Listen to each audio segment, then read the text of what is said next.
What's going on, guys? I'm Andrew with Camper Kingdom in Meridian, Mississippi, and today we're going to be viewing this extremely interesting front kitchen layout. And if you follow the channel, you know that regardless if it's a bumper pool, a fifth wheel, or even some of the destination models, the front kitchen is always one of my favorite.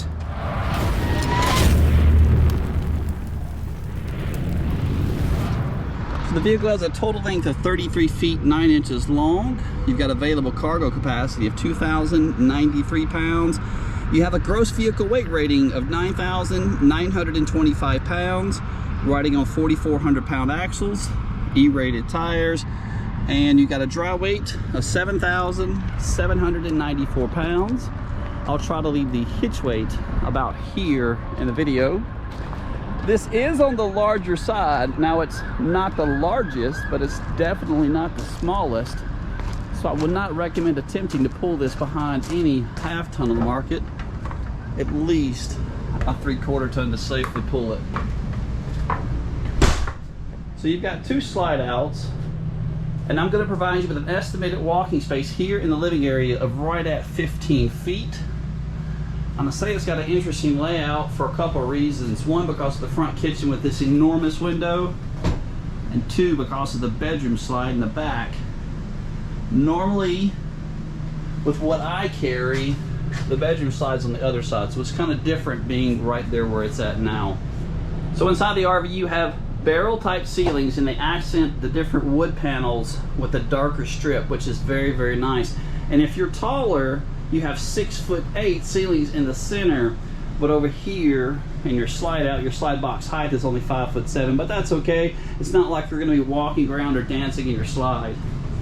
But let's go ahead and start all the way in the front, and then make our way all the way to the back.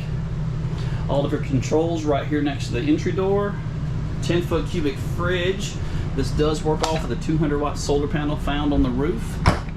And this year they're also including the 12-volt battery on the front. So just one battery, but that's a nice thing to have compared to last year's. Interior colors have changed a lot as well as the pool handles are now gold. You still have the same residential faucet, same drop-in sink. Your countertops are what I call a pressed membrane countertop. That's just a hard heated plastic wrapped over the material. It does a really good job of preventing it from swelling in the event if it makes contact with any water. Pretty much your standard Furrion oven, maybe enough room for a pan of biscuits or maybe even a pie. So the camper is going to be heated from a 30,000 BTU furnace with no floor vents in the floor. They're all cabinet heat, so they're tucked out of the way. You also have that electric fireplace that does produce right at 5,000 BTUs of heat. Your slide has no carpet this year. It's replaced with that woven type material. It's becoming pretty popular in all the 24 models. And there's another change from the 2023. The tabletop has changed, dropped drastically. If you remember last year's model, it had like a fake wooden edge to it, and it was a really dark color. Plus the seats over here was like a bench. And I'm sure it has storage. Oh yeah, speaking of storage, I should have showed you this. Pull-outs are very nice. And you have a spice rack over here, plus additional storage right over the window. Speaking of window, it's trimmed out with this accordion style shade, and the one over here, of course, anytime you have a blind next to the oven, it will be a metal type shade. That's for honestly for safety purposes right there. More storage back over this way. This is your full-size pantry. You only have 2 shelves in there, so I feel like they could have done a little bit better, maybe giving you some type of adjustable shelving system inside the pantry. And this will be your view from the 2 theater seats. Really, really big TV. That does pull out away from the wall. I can pivot. That's a sound bar with zones 1 and 2 speakers, and again, that's that electric fireplace. Pretty cool little cutout down there on the bottom. If you have maybe some sandals, you can tuck them out of the way.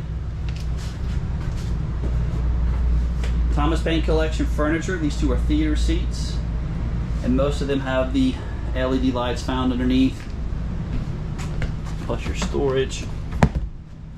Now let's make our way back to the bedroom. So this is different for me. Maybe not for you, but it is for me. And I'm gonna go this way.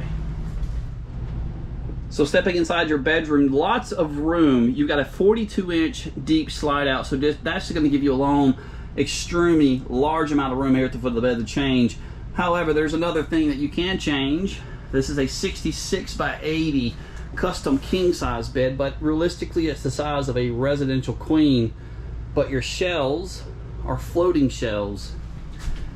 If you're the do-it-yourself kind of person, maybe you can remove both of the shells, extend the platform underneath with a piece of plywood, giving yourself maybe a true residential king-size bed. And that's the shot of the plywood underneath. So maybe just extend that plywood a little bit, giving yourself a bigger bed if that's something you're interested in. You do have sliding doors to separate the bathroom and the living area. Your own entrance from the outside. This looks like a laundry hamper. What do you guys think of the gold pull handles now? That's actually kind of nice. A couple years ago, my wife redone our kitchen. TV connections are here. So she redid the kitchen, and I was against the gold pull handles and the gold fixtures in the kitchen. Now that I see it in person, I kind of like it.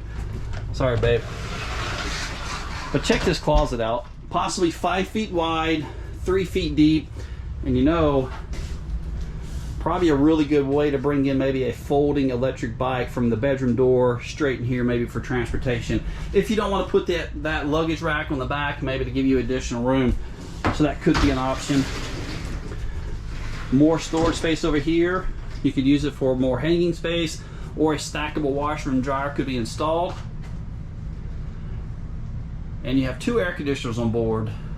This is the 13.5 in the bedroom. It's just going to produce the air here, but you do have vents, which are coming from the 15K air conditioner in the kitchen. That is a whisper quiet unit as well. Now let's look at the bathroom. Porcelain foot flush toilet, kind of in the corner shower. You do have a little bit of a step up in the camper, so possibly at least 7 or 8 inches there. And again, 6'8" ceilings. Give you the other view. This will be your linen closet here. So if you'd like to view more additional photos, those can be found. Metal sink and metal fixture, that's nice. Those pictures can be found at the link found down below. I always leave a link to my website, which will take you back where you can view pricing and availability of each make and model that I post. If you're viewing a camper that's not on my website, my contact information is there where you can reach out to me, and I can get this camper coming directly to you, even have it delivered. But a date and time of making this video, MSRP, maybe you can pause it here. It's $65,529, and again, our price can be found at that website found down below. Let's get you outside and get you turned around. But if you haven't had a chance to subscribe to the channel, go ahead and do that now. Drop me a couple of thumbs up, or maybe even leave me a comment telling me what you think so far. But again, this is the new 2024 Forest River Wildwood Heritage Glen, model number 270FKS. Front kitchen, S for slide. Here on the front though, we're going to start on the front and make our way all the way around. Fully molded fiberglass front cap with the LED docking lights on both sides of the window. Those are very nice if you're trying to find your camper late at night in a campground. And a diamond plate to assist with some of the road debris that is kicked up. That's giving me the battery provided from the factory with the 2 smaller bottles. That's a simple upgrade though. You can get 20 or 30 simply added to the front. Electric tongue jack. And the RV is going to be stabilized from 2 sets of electric scissor jacks. That's the front set. While I'm here, a shot of your underbelly. Your slide mechanisms are rack and pinion slides, and they will be coming from this 8-inch I-beam construction. And this little compartment up here on the front is here for the control panel. That's the smart charger for the solar panel on the roof, your battery disconnect switch, and that's the switch for the docking lights on the front. Kind of an odd little panel to have up here in the front, but that again, that switch for the docking lights is right in here. Sewer connections are going to have two different ones. You've got gray and black here, plus an additional gray handle up here. So multiple sewer hoses if you're looking to run this in unison. Look at the wide spread on the wheels. That's very great if you're looking for a good smooth ride. Some additional storage under the bed. That's that custom king size bed that I showed you inside. 50 amp power cord connection. Blindside camera prep, ladder mount prep, spare tire, black tank flush, city water connection, and this is probably going to be if you're filling that holding tank on board. And I'll leave all the holding tank capacities about here. That way you can get a general idea of those. Part cable connections. And underneath that closet and the inside, that's some additional storage there. So really big awning, possibly 15, maybe 17 foot awning. Both of the doors are upgraded with a step above steps. These flip inside of the doorway when you're not using them. If you wanted to mount a TV, this is where those TV connections are at, and you can do that pretty easy. And that's the exhaust for the 60,000 BTU on-demand water heater. Friction hinge. But overall, that's a pretty cool coach. I'm a big fan of the front kitchen. I hope you guys have liked it as much as I've had. But again, continue to like and subscribe. Come see us.